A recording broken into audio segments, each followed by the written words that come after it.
ভারত ভারত এমন একটি দেশ যে দেশের চারপাশে শুধুই শত্রু। একের পর এক দেশ ভারতকে ব্যান করেই চলেছে। প্রায় 10 বছর আগে নরেন্দ্র মোদী যখন ভারতের প্রধানমন্ত্রী হিসেবে শপথ নেন, তখন প্রতিবেশী সব দেশের রাষ্ট্রপ্রধানদের দিল্লিতে আসার আমন্ত্রণ জানানো হয়েছিল। এমনকি আমন্ত্রণ পেয়েছিলেন পাকিস্তানের তৎকালীন প্রধানমন্ত্রী নওয়াজ শরীফও। ভারতের এই নীতিকে নেইবারহুড ফার্স্ট বা প্রতিবেশী সবার আগে এই বলে প্রচার করেছিলেন দেশটির সরকার। দেশটির মন্ত্রী বা নীতি নির্ধারকরা গত 1 দশকে বারবার বলে এসেছেন যে নরেন্দ্র মোদীর পররাষ্ট্রনীতির মূল স্তম্ভ এটাই। তবে যতই দিন গেছে প্রতিবেশী দেশগুলোর সাথে ভারতের সম্পর্ক ততই খারাপ হয়েছে। বাংলাদেশ, নেপাল, শ্রীলঙ্কা কিংবা মালদ্বীপের মতো দেশে ভারতের গ্রহণযোগ্যতা কমেছে। অনেক বিশেষজ্ঞই মনে করেন যে ভারত নিজের আদরদর্শিতা, একতরফা সিদ্ধান্ত আর প্রতিবেশী দেশগুলোর উপর একচেটিয়া চাপ সৃষ্টি করার ফলে ভারত আজ একদম একা। ভারত নিজেই নিজের পায়ে কুড়োল মারছে। তারা এখনো বুঝতে পারেনি যে প্রতিবেশী বন্ধু দেশগুলো শত্রুতে পরিণত হয়েছে। এরা তার জন্য কি মহাবিপদ আনতে চলেছে। কি অপেক্ষা করছে ভারতের জন্য? কেন প্রতিটা দেশ ভারত থেকে দূরে সরে যাচ্ছে? কেনই বা ভারতের শত্রু দিন দিন বাড়তেই আছে?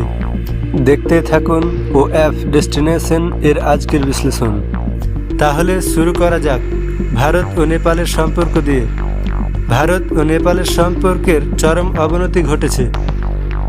ভারত চায় নেপাল যেন তার আঞ্চলিক প্রভাবের অংশ হয়ে থাকে, কিন্তু নেপালও চায় ভারতের চাপ ও হস্তক্ষেপ থেকে মুক্তি পেতে। 2015 সালে যখন নেপাল তাদের নতুন সংবিধান তৈরি করে, তখন ভারত তীব্রভাবে আপত্তি জানায়। ভারত নেপালের বিরুদ্ধে অবরোধ শুরু করে। এতে খাদ্য, গ্যাস ও জরুরি সরবরাহ বন্ধ করে দেয়। এই অবরোধ নেপালের জন্য এক মারাত্মক সংকটের সৃষ্টি করে। নেপাল তখন বুঝতে পেরে চীনের সাথে সম্পর্ক সৃষ্টি করে।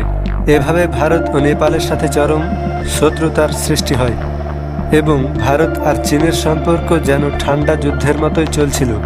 তবে 2010-এর দশকের শুরুর দিকে ভারত ও চীনের উত্তেজনা আর একটু বাড়ে, যখন ভারত নিজেকে আঞ্চলিক শক্তি হিসেবে তুলে ধরার চেষ্টা করে এবং চীনকে সরাসরি চ্যালেঞ্জ করে। ভারত যখন দক্ষিণ চীনা সাগর নিয়ে চীনের সাথে শত্রুতা শুরু করে, তখন বিষয়টা আরও জটিল হয়ে ওঠে। ভারতের মনে হয়েছিল চীনকে চ্যালেঞ্জ করলে যেমন দক্ষিণ এশিয়ায় তাদের প্রভাব বিস্তার হবে, তেমনি আন্তর্জাতিকভাবেও তারা শক্তিশালী হয়ে উঠবে। কিন্তু ভারত জানত না যে চীন ইতিমধ্যে তাদের চেয়ে শক্তিশালী হয়ে উঠেছে।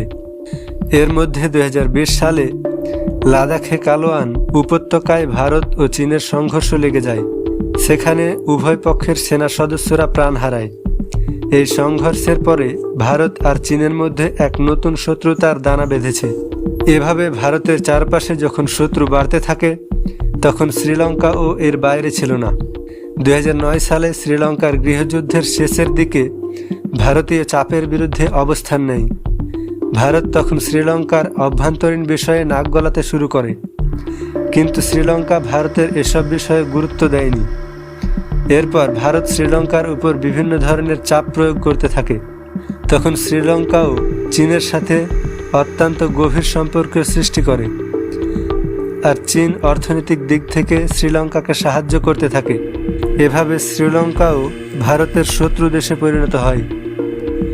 ভারতের এই বড় ভাই মনোভাব যখন প্রতিবেশী দেশগুলোকে শত্রুতে পরিণত করছিল, তখন এই তালিকা থেকে মালদ্বীপও বাদ যায়নি।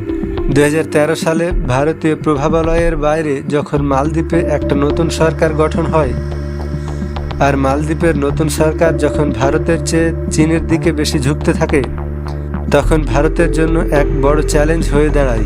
ভারতের শত্রুতা শুধু পাকিস্তান, চীন, নেপাল কিংবা মালদ্বীপের সাথেই নয়, এই তালিকায় বাংলাদেশও চলে এসেছে। 2024 সালে জুলাই মাসের কোটা আন্দোলনের পর 5 আগস্ট যখন শেখ হাসিনা সরকার দেশ ছেড়ে পালায় এবং নতুন অন্তর্বর্তীকালীন সরকার ক্ষমতায় আসে, তখন বাংলাদেশও আর ভারতের কথাই উঠবস করছে না। এছাড়াও ভারতের মিডিয়ার মাধ্যমে বাংলাদেশের অভ্যন্তরীণ বিষয়ে নানা ধরনের মিথ্যা প্রচার প্রচারণাও চালানো হয়েছে। এ ধরনের প্রচেষ্টা ভারত ও বাংলাদেশের মধ্যে শত্রুতা ও অস্থিরতার সৃষ্টি করেছে। এর ফলে বাংলাদেশ ও ভারতীয় প্রতিবেশী শত্রু দেশগুলোর লিস্টে নতুন করে জায়গা করে নিয়েছে। এভাবে ভারত তাদের প্রতিবেশী দেশগুলোকে শত্রুতে পরিণত করছে।